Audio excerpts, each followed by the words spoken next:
Welcome everybody to Pork and Reviews. I'm your host Pork, and once again I'm joined by the lovely Lady Tano, as always. We just got back from watching Ghostbusters Afterlife tonight, and we just wanted to share what we thought of that movie. I am a huge Ghostbusters fan. I've been since I was a little kid. It's up there for me as one of my favorite franchises. I love the movies, love the cartoon. So once again, maybe a little biased for me. Lady Tama here might be a little more objective than I am, but I really enjoyed the movie. I really thought they did a good job with it. It had some fan service. We'll talk a little bit about that. But I really did enjoy it. What'd you think, Lady Tano? I loved it. I thought it was a great movie. I think so. I'm a Ghostbusters fan, but I think you are much more of a fan. I grew up a lot watching the cartoons, and yeah, I thought the movie was fantastic. I didn't watch the 2016 one, so for Yeah, me me, I neither. feel like it doesn't even exist. I have no idea what it's about, none of that. So for me, this is the first that I'm seeing of Ghostbusters since like the 80s movies and the cartoons. So for me, I think that they did it right, and I really enjoyed it a lot. Yeah.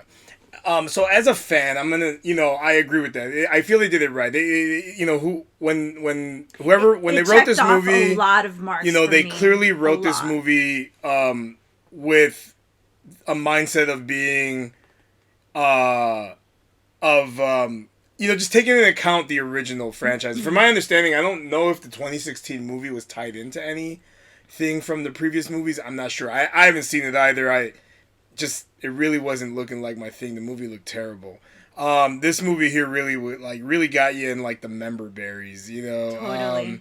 It Totally. was a lot of nostalgia, and maybe a little bit to a fault. I'm gonna concede You that. think? I'll concede that a little bit. I don't think so. I'm if you In all what have way? seen if you all have seen like some of our previous videos, sometimes I'm not the biggest fan of fan service, especially when it's kind of just overdone, a little cheesy, and it happens from time to time. There's a couple moments in this movie. I don't want to give any spoilers. There's a couple moments in this movie where I was a little like wah wah, but it wasn't enough to pull me out. I don't know. I agree with Well, you I'll because get into some details I don't about like it. the super like fan service like just for the sake of it and just like heh heh heh, like to try and make the movie a Yeah, good movie or something yeah, where the fans could be like, okay, well, yeah, I don't think it was like that at yeah. all. I just said there was a couple little things. Like in the big scheme of things, absolutely not. I think the fan service that was there for the most part they really nailed it. It's meaningful. They really hit into the nostalgia. But it was it was very very very meaningful. When it hits, it hits, and I don't want to ruin that for our viewers here. But if you loved the original franchise, if you loved part one, if you loved part two, I know part two is the less well received one of the two, but I mean, if you're like me, you love them both. But if you love those movies, this movie is like definitely the spiritual successor to those two films. Um, so I don't know how you feel about that. Like, how you all feel about that. Maybe you all want something super fresh and brand new.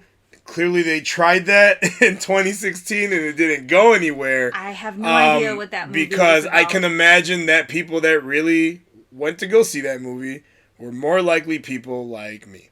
Um, and you slap on the Ghostbuster label, you're gonna expect certain things, and for me, this Afterlife movie really delivers. I mean, is it a little bit of a little kid movie?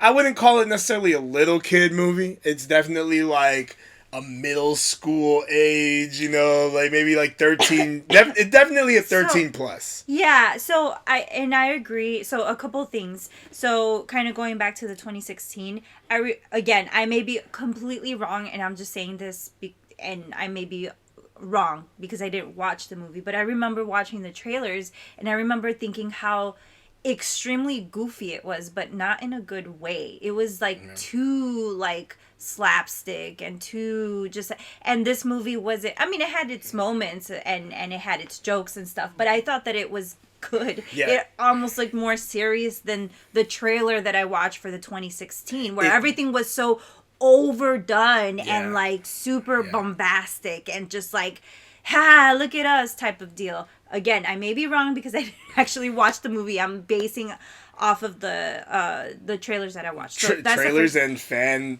response to that. I didn't even read it.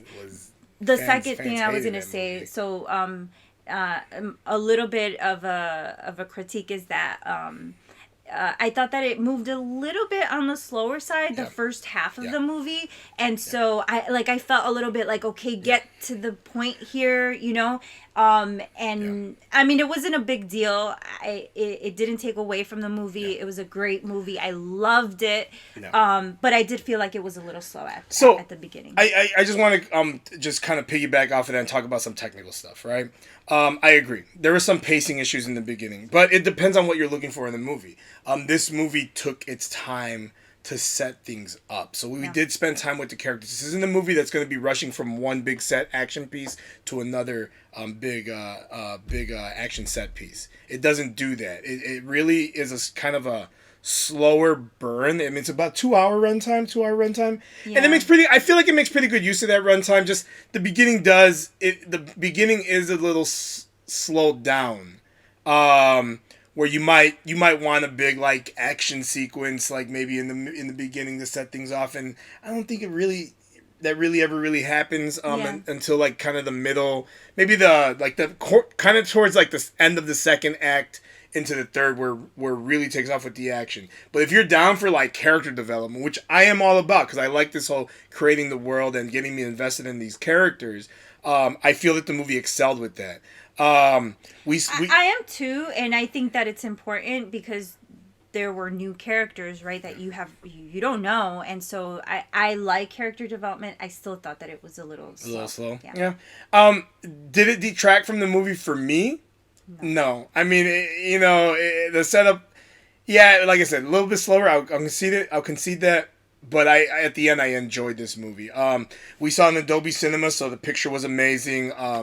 Great use of the three-dimensional sound in that Atmos theater.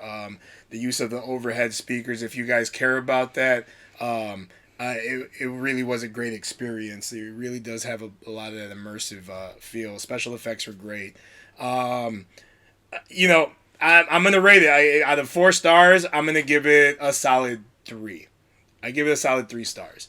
It's not gonna win Best Picture. I don't want this movie to win Best Picture.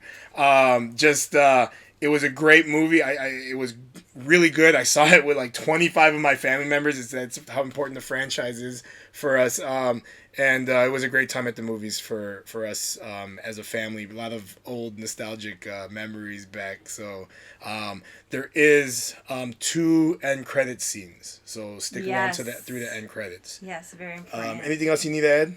No. Watch the movie. What's your star rating? 3. 3? Solid 3. Solid 3. So solid 3. Pork and Reviews is giving this movie a unanimous 3 stars.